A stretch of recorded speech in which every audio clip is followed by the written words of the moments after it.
विद्या ददाति विनयम विनयाति याति पात्रताम पात्रत्वात् धनाप्नोद धनात् धर्म ततः सुखम।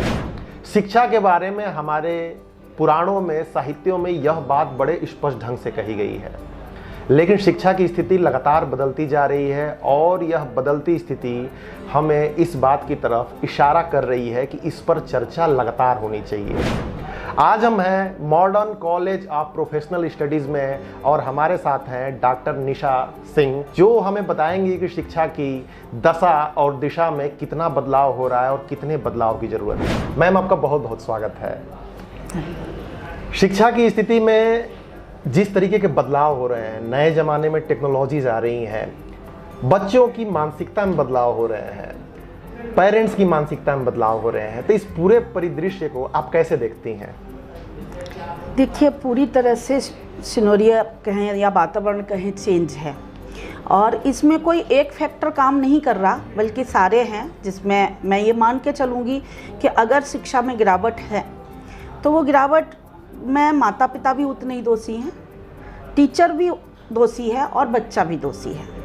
आज हर चीज़ अर्थ भौतिकवाद की तरफ जा रही है, अर्थ के साथ तोल रहे हैं और कहीं ना कहीं जब बच्चा पैदा होता है या धीरे धीरे जब बड़ा होता है, जब थोड़ी समझ होती है, तो पेरेंट्स भी उसको शिक्षा के साथ नौकरी या व्यवसाय की तुलना करते हैं। उनका कहना होता है कि तुम पढ़ लो, नहीं पढ़ोगे तो तुम्हें खेती करनी पड़ेगी, भैंस चरानी पड़ेगी, गाय चरानी पड़ेगी, चारा डालना पड़ेगा। इस तरह के उपनाम, इस तरह की उपमाएं दी जाती हैं। इसका तात्पर्य ये हुआ कि शिक्षा मात्र हमें रोजगार देने के लिए आवश्यक है, जबकि होना ये चाहिए कि शिक्षा आप हमारे लिए, हमारे जीवन शैली को सुधारने के लिए, हमें एक अच्छा नागरिक बनाने के लिए और हमें संस्कारवान बनाने के लिए ज़रूरत होती है। तो अगर हमारी मानसिकता वहाँ से चेंज हो जाए और बच्चे को ये समझ में आ जाए कि मुझे मात्र डिग्री नहीं चाहिए जो मुझे रोजगार देगी, बल्कि मेरे पूरे व्यक्तित्व में बदलाव चाहिए, मुझे एक अच्छा नागरिक बनना है, मुझे एक अच्छा होनहार व्यक्ति बनना है जो कि समाज की दिशा और दशा को बदलने में सक्षम होगा। तो भारत एक कल्चरल रूप से बहुत ही सशक्त राष्ट्र रहा है। ये तमाम चीज़ें, संस्कार और जिनकी आप बातें कर रही है, तो ये चीज़ इन चीज़ों में गिराव कहाँ से स्टार्ट हुआ और कैसे इन चीज़ों में सुधार होगा? मिथिलेश जी, मेरा ये मानना है कि भारत निस्संदेह भारत एक बहुत विश्वगुरु रहा, बहुत सशक्त राष्ट्र रहा और इसकी पहचान आज से नहीं है बल्कि 700 ईसा पूर्व पहले से है शिक्षा के क्षेत्र में। जब हमारे देश में तक्षशिला जैसे विश्वविद्यालय होते थे, नालंदा जैसे विश्वविद्यालय होते थे और पूरे विश्व के छात्र यहाँ पर विद्या अर्जन करने के लिए आती थी। दूसरी चीज़, जो आप गिरावट की बात कर रहे हैं, तो जहाँ तक मेरा मानना ये है कि हमारा देश करीब 600 साल तक गुलाम रहा। कब पहले मुगलों का गुलाम रहा और दूसरा फिर अंग्रेज़ों का गुलाम रहा। तो जो मेरा मानना है कि सबसे ज़्यादा अगर कुठाराघात हुआ है तो हमारी संस्कृति और शिक्षा पे हुआ है। लोगों ने सबसे पहले ये सोचा कि अगर हमें इस देश पर राज्य करना है तो यहाँ के जो सभ्यता है, यहाँ की संस्कृति है, उसको नष्ट करना होगा। इसीलिए सबसे ज़्यादा मैकाले की जो पद्धति आई, मैकाले की जो शिक्षा नीति आई, वो सिर्फ इसलिए आई कि उन्हें अपने तरह के कॉर्पोरेट कल्चर के क्लर्क जो अंग्रेजी में पढ़ जाएं और बोल जाएं और उनकी राज्य को चलाने के लिए सहयोग कर सके, ऐसी शिक्षा की उन्हें आवश्यकता थी। और वो धीरे धीरे हमारे यहाँ जड़ करती गई और हमारी मानसिकता में बढ़ गई। तो आज जो गिरावट आप देख रहे हैं वो धीरे धीरे है, एक दिन की गिरावट नहीं है। हालांकि पिछले 5 सालों में माननीय नरेंद्र मोदी जी की जब से सरकार बनी है, तब से कुछ लगता है कि उनका ध्यान गया है अपनी संस्कृति और शिक्षा को बचाने के लिए। तो थोड़ा सुधार हुआ है, लेकिन अभी भी वो सुधार नहीं है जिसकी अपेक्षा है हम सब। कौन से सुधार के जो पॉइंट्स हैं जो इस गवर्नमेंट ने उठाए हैं 5 साल में, जो लगता है कि थोड़ा सा विजनरी हैं? बेसिकली उन्होंने जो प्राथमिक शिक्षा है उसमें टीचर्स का नियमित जाना आना, उस पर थोड़ा सा कंट्रोल किया है। हालांकि मैं ये कहूँ कि पूरी तरह से कंट्रोल हुआ है ऐसा नहीं है, लेकिन हाँ, पहले से देखा जाए तो कुछ कंट्रोल हुआ है उसमें। और एक आदर्श स्कूल पहल की है, आदर्श कॉलेज की पहल की है। इंग्लिश मीडियम जो प्राथमिक में पहले गवर्नमेंट के स्कूल नहीं होते थे, तो उसकी वजह से हमारा जो मिडिल क्लास या अपर क्लास का बच्चा था वो सभी कॉन्वेंट में चला जाता था, क्योंकि उनका ये मानना था कि गवर्नमेंट में प्राथमिक विद्यालयों में तो सिर्फ वो जाते हैं बच्चे जो शेड्यूल्ड क्लास के होते हैं, या वो बच्चे जाते हैं जो गरीब होते हैं, जो फीस पे नहीं कर सकते हैं। तो इसलिए थोड़ा सा बदलाव आ रहा है, इंग्लिश मीडियम स्कूलों को चिन्हित किया जा रहा है, वहाँ पर नए टीचर अपॉइंट किए जा रहे हैं और शायद वो बदलाव होगा, लेकिन अभी भी सिर्फ इतना ही काफ़ी नहीं है, बहुत सुधार की आवश्यकता है इसमें। सरकार और टीचर से अगर हट के बात करें तो पेरेंट्स की भी बड़ी भूमिका होती है एक विद्यार्थी के, एक बच्चे के व्यक्तित्व के विकास में, तो इसको कैसे आप देखती हैं? देखिए, पेरेंट्स ने भी अपनी इतनी सिर्फ फीस दे के और स्कूल में बच्चा का एडमिशन करा के ख़त्म कर दिया है, जबकि ऐसा नहीं होता। बच्चे की प्रथम माँ, हम पढ़ते आ रहे हैं, प्रथम गुरु तो माँ होती है, और जो प्रथम गुरु माँ होती है उसका प्रभाव जितना बच्चे के व्यक्तित्व में पड़ता है उतना किसी दूसरे का नहीं पड़ता, उसके बाद फिर शिक्षक का पड़ता है। तो वो पार्ट आज निगलेक्टेड है। आज माता पिता ने दोनों ने अपनी जिम्मेदारी बिल्कुल ख़त्म कर रखी है। वो ये मान के चलते हैं कि मेरा बच्चा 6 घंटे में विद्यालय में या स्कूल में जाके जो मैं चाहता हूँ वो बन जाएगा, ऐसा नहीं है। वातावरण में वो बाकी टाइम पे पेरेंट्स के साथ रहता है, तो पेरेंट्स को उस बच्चे को किस तरह की संस्कार देने चाहिए। मैं फिर बात संस्कार पे आ जाती हूँ। मैं सिर्फ किताबी ज्ञान की बात नहीं कर रही हूँ जो डिग्री मिल जाती है, लेकिन मैं उसकी बात कर रही हूँ जो शिक्षा हमारे व्यवहार में परिवर्तन करती है। आज पेरेंट्स ये तो चाहता है मेरा बच्चा झूठ ना बोले, पर कहीं ना कहीं जाने अनजाने में वो खुद बच्चे के आगे हर रोज झूठ बोलता है। आप उसको कैसे रोकेंगे? सपोज आज मोबाइल का ज़माना है और पेरेंट जिससे नहीं मिलना चाह रहा है या ऑफिस में जाना चाह रहा है, तो किसी का फ़ोन आया, आप कहाँ हो, वो बच्चे के आगे कह देता है जी मैं तो ऑफिस पहुँच गया या मैं रास्ते में हूँ, जबकि वो घर में होता है।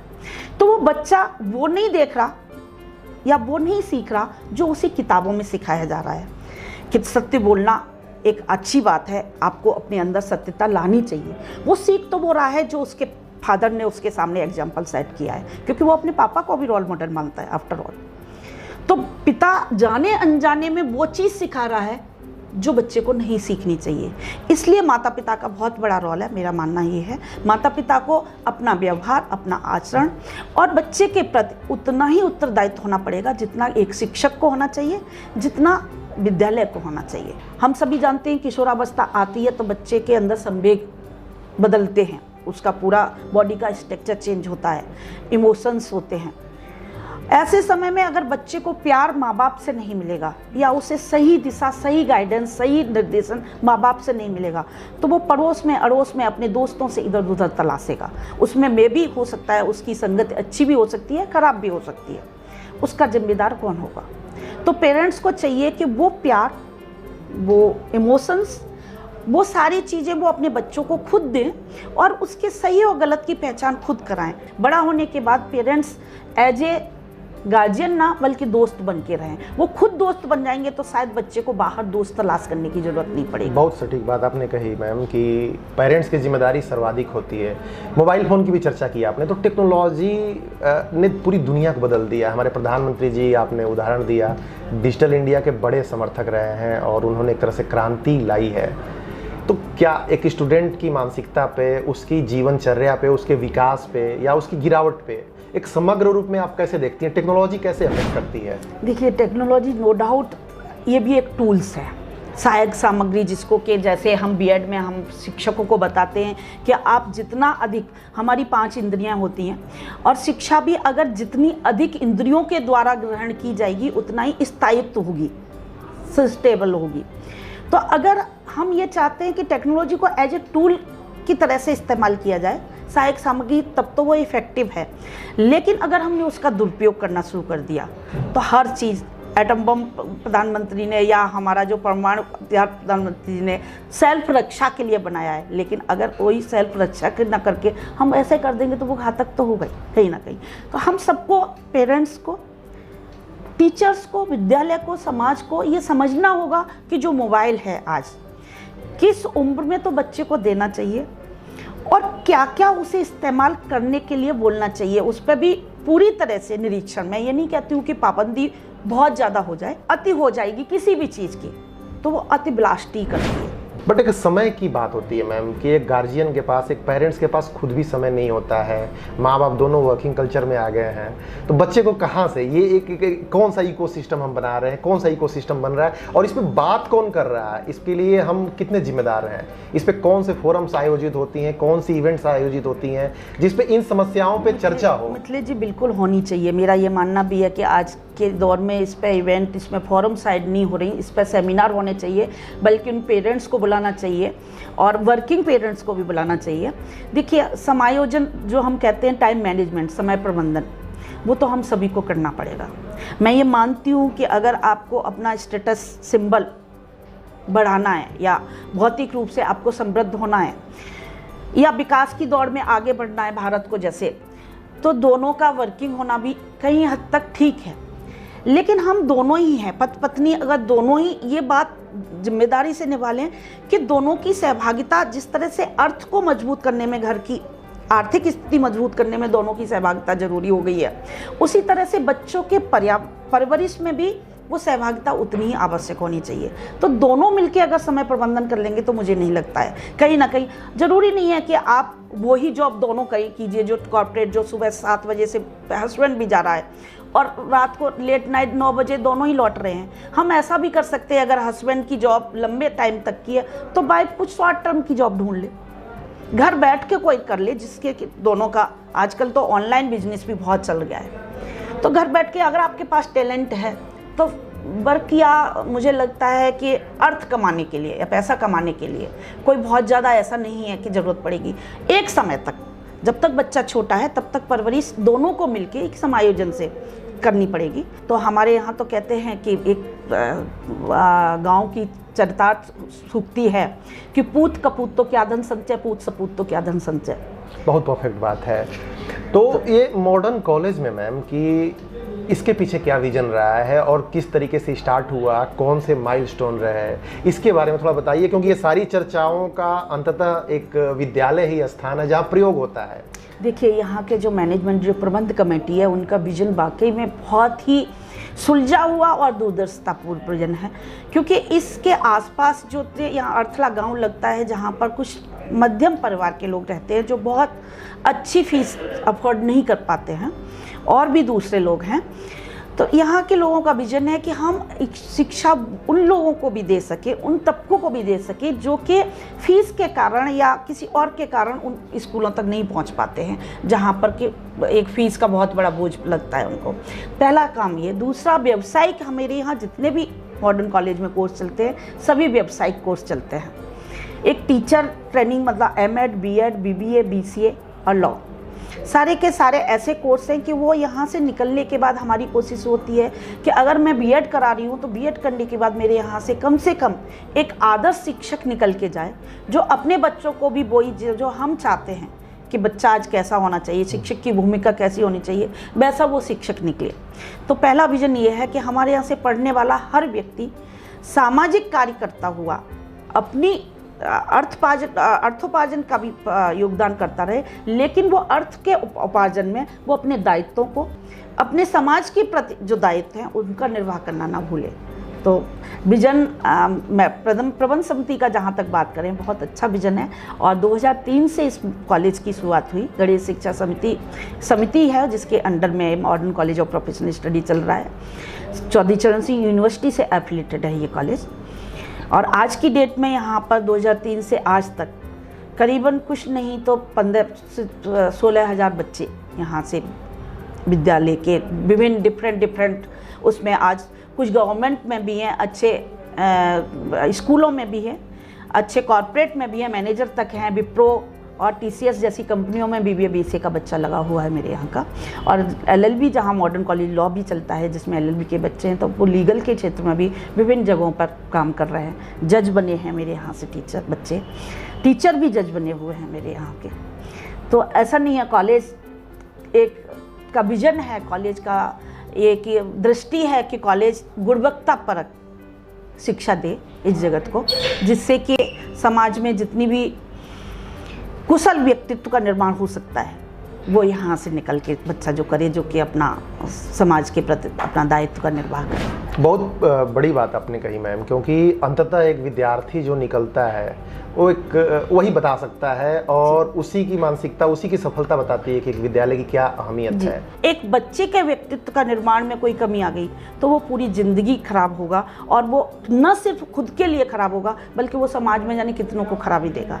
इसलिए हमारा उत्तरदायित्व है, हमारी जिम्मेदारी होती है कि मेरे यहाँ का पढ़ा हुआ हर व्यक्ति शिक्षा तो ले ही, साथ साथ में संस्कार भी लेके जाए। डॉक्टर निशा, साहित्य से भी आप जुड़ी हुई हैं, तो साहित्य का कहीं ना कहीं थोड़ा सा लोप दिख रहा है समाज में, तो उसका क्या लगता है कि उसका समायोजन कैसे किया जाना चाहिए विद्यार्थी जीवन में, विद्यालय में, या फिर कहीं समाज में? मिथिलेश जी, देखिए, साहित्य किताबों में जो हमारा था और आज की पीढ़ी पढ़ना भूल गई है कहीं ना कहीं, तो हमें दोबारा से वो पुस्तकालय, वो किताबें वहाँ तक बच्चे को पहुँचाना होगा।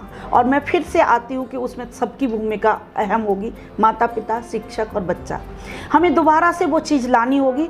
और ये बात ठीक है कि उसमें थोड़ा सा बदलते हुए परिवेश में हमें इतना नहीं सशक्त, जो आप साहित्य की बात कर रहे हैं, हिंदी आज क्यों नहीं बच्चा पढ़ रहा है? क्योंकि उसको इतना क्लिष्ट रूप में प्रेषित किया गया कि आप हिंदी नहीं सीख पाएंगे, उससे अच्छा आप इंग्लिश सीख लेंगे, अंग्रेजी ज़्यादा ईजी है।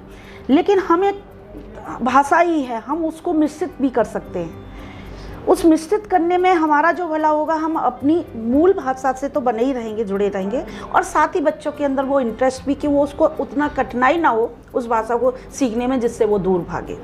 तो मेरा ये मानना है कि हम बच्चों को जितना अधिक पढ़ाइयों, किताबों से संपर्क में लाएंगे, पेरेंट्स को भी कहेंगे, माता पिता को भी जागरूक करेंगे कि भाई आपके लिए साहित्य, क्योंकि साहित्य कहते हैं साहित्य समाज का दर्पण होता है, और समाज में जो घटित होता है वो साहित्य में परिलक्षित होता है। तो जब तक हम साहित्य नहीं पढ़ेंगे तब तक समाज को ठीक तरह से समझा नहीं जा सकता, या अतीत को समझने के लिए भी हमें साहित्य की बहुत ज़्यादा ज़रूरत है। आज आपके सामने मिथिलेश जी मैं एक बात और कहना चाहती हूँ, आज इतिहासकारों ने हमें वो पढ़ाया है या वो दिखाया है जो वो चाहते थे। अब समय की मांग ये है कि हम वो भी जाने जो हमारे कुछ इतिहासकारों ने छुपा दिया। तो मुझे ऐसा लगता है कि हमारे देश की महिमा मंडित जैसा लोगों ने की वैसा नहीं था। हमारा देश में बहुत बड़े बड़े विद्वान लोग थे, बहुत अच्छे साहित्यकार थे, बहुत विदुषी लोग थे जिन्होंने साहित्य लिखा। विडंबना क्या हुई कि वो साहित्य, या तो वो इतने सीधे सज्जन थे कि वो साहित्य ट्रांसफ़र नहीं हुआ, एक पीढ़ी से दूसरी पीढ़ी तक पहुंचाया नहीं गया, इसलिए वो कहीं ना कहीं खो गया। और हमने वो देखा, वो सुना जो हमें पढ़ाया गया। मैं एक छोटा सा एग्जांपल दूंगी, रानी लक्ष्मीबाई की एक कविता जिसका योगदान 1857 की क्रांति में जबरदस्त रहा है। और मैं तो यहाँ तक मानती हूँ कि अगर रानी लक्ष्मीबाई के साथ कुछ गद्दारों ने अगर उनका साथ दिया होता, गद्दारी ना की होती, तो शायद हमारा देश 1857 में ही आज़ाद हुआ होता, एक 90 साल या 100 साल का इंतजार ना करना पड़ा होता। लेकिन उसकी चर्चा मात्र एक कविता से के बाद इतनी समझ ली हमारे साहित्यकारों ने, या उसमें कहीं चर्चा नहीं आती है, कहीं उसकी जिक्र नहीं होती है। तो क्या ऐसे साहित्यकार, ऐसे वीरांगनाओं को हमारा बच्चा नहीं पढ़ना चाहिए? हमारे बच्चे को कहीं ना कहीं हमारा दोष है कि हम किताबों में वो पढ़ा रहे हैं जो हमारे यहाँ का नहीं है, जो देसी हैं। आज भी हम मैकाले पद्धति पर चले हुए हैं। आज भी हम जितने भी साहित्यकार कह लीजिए, या मनोवैज्ञानिक कह लीजिए, या फिलोसफर कह लीजिए, सब हम फॉरनर पढ़ते हैं। हमारे यहाँ और भी तो लोग रहे हैं, महात्मा गांधी, टैगोर, विवेकानंद, इन सबका भी बहुत बड़ा योगदान है। और उसके बाद दीनदयाल उपाध्याय जी, जिनका पूरा जीवन ही उसमें निकल गया, हम इनको भी पढ़ना चाहिए। तो मेरा ये मानना है कि जब तक कुछ सरकारों का भी पहल होनी चाहिए। सरकारें, ऑब्वियसली बात है कि सरकारें जब पहल करती हैं, या ये कह दिए जब हंटर चलाती है, चाबुक चलाती हैं, तो मजबूरी बस नीचे का प्रशासन को वो अप्लाई करना पड़ता है, और शायद वो लास्ट सिरे तक, जो बच्चे तक पहुंच सकता है। तो वो हम सबकी जिम्मेदारी है कि हम वो साहित्य से बच्चे को रूबरू कराएं और अपने देश पर गर्व करना सिखाएं कि हमारा देश ऐसा नहीं है जैसा कि दिखाया जा रहा है। बिल्कुल सटीक बात आपने कही, और यह एक समग्र चर्चा हुई। आपका बहुत बहुत धन्यवाद। कुछ और बात जो आपने अपने एक्सपीरियंस से गेन की हो, फ्यूचर के स्टूडेंट्स को आप कहना चाहें? जी, मैं फ्यूचर के स्टूडेंट को मिथिलेश जी यही कहना चाहती हूँ कि सबसे पहले तो समय प्रबंधन बहुत ज़रूरी है, और अनुशासन बहुत ज़रूरी है। क्योंकि अनुशासन वो पूंजी है, वो कुंजी है जो बड़ी बड़ी सफलताओं का द्वार खोलती है। अगर आप अपने जीवन में संयमित और अनुशासित हैं तो आप वो सारी प्लानिंग योजनाबद्ध तरीके से कर सकते हैं जो आपको किस टारगेट पर पहुंचाना चाहते हैं या आपको सफलता की उच्च शिखर पर पहुंचाना चाहते हैं। आप धीरे धीरे एक स्टेप के बाद दूसरा स्टेप, दूसरी स्टेप के बाद तीसरा स्टेप, सीढ़ीनुमा ऊपर चढ़ते जाएंगे और सफलता आपके कदम चूमने लगेगी। तो आपको अनुशासित रहना है, समय प्रबंधन रहना है और अपने आप को फिट रखना है, जिसके लिए आज मैं आपके सामने बैठी हूँ। मैं 4 बजे सुबह से मेरी दिनचर्या शुरू हो जाती है। मैं नियमित योग करती हूँ, योग के बाद अपना डेली के कार्य भी करती हूँ। इवन मैं खाना भी खुद बनाती हूँ, ऐसा भी नहीं है कि मैं किसी काम वाली या उस पर डिपेंडेंट हूँ। और उसके बाद 9:30 बजे मैं कॉलेज आ जाती हूँ। 9:30 से 6 बजे तक मेरा काम पूरा तरह से कॉलेज के लिए रहता है। मैं पूरी तरह से कॉलेज के लिए समर्पित हूँ। मुझे लगता है कि युवा पीढ़ी, उसके अंदर टैलेंट है, उसके अंदर कौशल है, लेकिन वो थोड़ी भटकी हुई है, थोड़ी डिस्ट्रक्टिव है। उसको दिशा देने की ज़रूरत है। अगर वो समर्पित होके अपने कार्य को सही अंजाम तक पहुंचाएगी तो कोई दुनिया की ताकत नहीं है कि उसे सफलता ना मिले। बहुत बहुत धन्यवाद आपका मैडम। तो यह थी डॉक्टर निशा सिंह, जो modern college of professional studies से हैं और इसकी जिम्मेदारी 2009 से संभाल रही हैं। आगे हम ऐसे ही किसी शख्सियत के साथ आपको रूबरू कराएंगे, एजुकेशन की जड़ तक जाएंगे, कहाँ प्रॉब्लम है और क्या सलूशन हो सकता है, इस पे गहराई तक चर्चा करेंगे। 29 मई को हम ऐसे ही एक सेमिनार का आयोजन करने जा रहे हैं। इसके बारे में अधिक जानकारी के लिए जुड़े रहिए हमारे साथ। मैं मिथिलेश, आप जरूर डांस है, और अगली कड़ी तक मिथिलेश का आपको नमस्कार।